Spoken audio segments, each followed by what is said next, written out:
Bom, passando aqui para encerrar a aula, e é isso que eu falei, quem tem dívida e quem administra dívida fica rico. Só que vamos parar para pensar. Quem tem dívida e quem administra a dívida.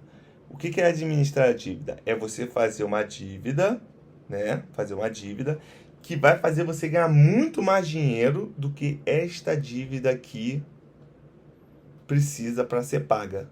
Beleza? Então, assim, vamos lá. Vou dar um exemplo aqui rapidinho para a gente fechar a aula, tá? Se você comprar um carro, você vai fazer uma dívida e aí o valor do carro não paga essa dívida. Então, você não conseguiu administrar a dívida. Então, é uma dívida que não dá para administrar nesse perfil de dívida. É uma dívida de passivo. Ela não serve. Agora, se você pega R$ 1 milhão no banco e você monta um restaurante que ele vale 3 milhões de reais, mesmo que você não pague R$ 1 milhão ao banco, mesmo que você só fique pagando os juros e fique jogando, renegociando no banco, fique renegociando e pagando juros, essa dívida já valeu a pena. Por quê? Você pegou 1 milhão, você tem um restaurante de 3 milhões, se você vender o seu restaurante, você paga a dívida e fica com 2 milhões para você. Porém, você não quer vender o restaurante, então você fica só pagando juros. E a dívida vai ficando lá e você vai pagando juros. Você pode passar eternamente a vida inteira pagando juros. Só tem uma regra: para você administrar aquela dívida, o seu restaurante nunca vai poder falir. Ele vai ter que existir enquanto essa dívida existir. Pegou a ideia? Então, a partir do momento, as pessoas conseguiam administrar a dívida desse jeito. Dei aqui um exemplo, existem vários. A pessoa que conseguia administrar a dívida desse jeito conseguia ganhar muito dinheiro.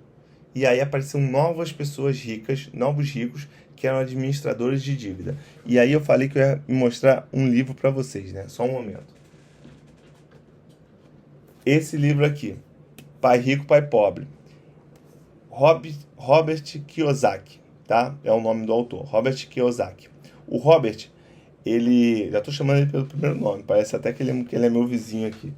O Robert, ele tem uma dívida de US$ 1 bilhão. Só que ele tem muito mais de US$ 1 bilhão. Só em imóvel ele tem mais de 15 mil. Ele tem Bitcoin, dinheiro na Bolsa de Valores, ele tem um monte de investimento. Só que esses investimentos dão dinheiro para ele e ele fica com parte desse dinheiro e a outra parte ele paga os juros da dívida. E ele não vive para sempre, né? Ele não é imortal, ele não é Highlander. Uma hora ele vai deixar de existir. Quando ele deixar de existir, parte da dívida dele, o banco vai tentar recuperar por meio dos imóveis dele, colocando em leilão, né, tentando recuperar. Outra parte, o banco não vai conseguir recuperar. Por que outra parte o banco não vai conseguir recuperar? Porque ele pode ter seguro, né, de alguma... Aqui no Brasil, por exemplo, todo financiamento imobiliário tem seguro. Se você falecer, seu filho pode ficar com o imóvel sem pagar nada, né? Ele só vai passar um pedaço da vida dele indo no cartório, né, para poder resolver o problema da papelada. Mas parte da dívida dele, dos imóveis dele, parte dos negócios dele, tem seguro. Então, se ele falecer, passa para o nome do filho dele, ou da filha, ou do primo, ou do tio, sei lá para quem é que ele vai deixar os bens dele. Mas percebe que ele tem uma dívida que para ele vai ser impagável. Ele nunca vai pagar 1 bilhão para o banco. Ele nunca vai pagar. Mas ele vai ficar pagando juros eternamente enquanto estiver vivo e continua rico. Ele não vai deixar de ser rico. Porque esse cara aqui, para mim, é o melhor administrador de dívida que eu ouvi falar. Esse cara aqui, para administrar dívida, o cara é brabo, brabo de verdade. O cara conseguiu ficar rico administrando dívida. Ele é muito, muito bom nisso. E a partir desse momento, quem sabe administrar dívida ganha dinheiro. Quem não sabe administrar dívida perde dinheiro. O dinheiro sempre passa pela Bolsa de Valores, porque a Bolsa de Valores está em todos os lugares.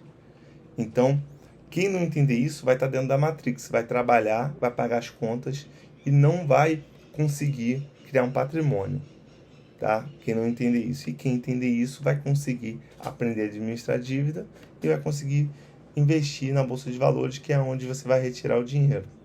Beleza?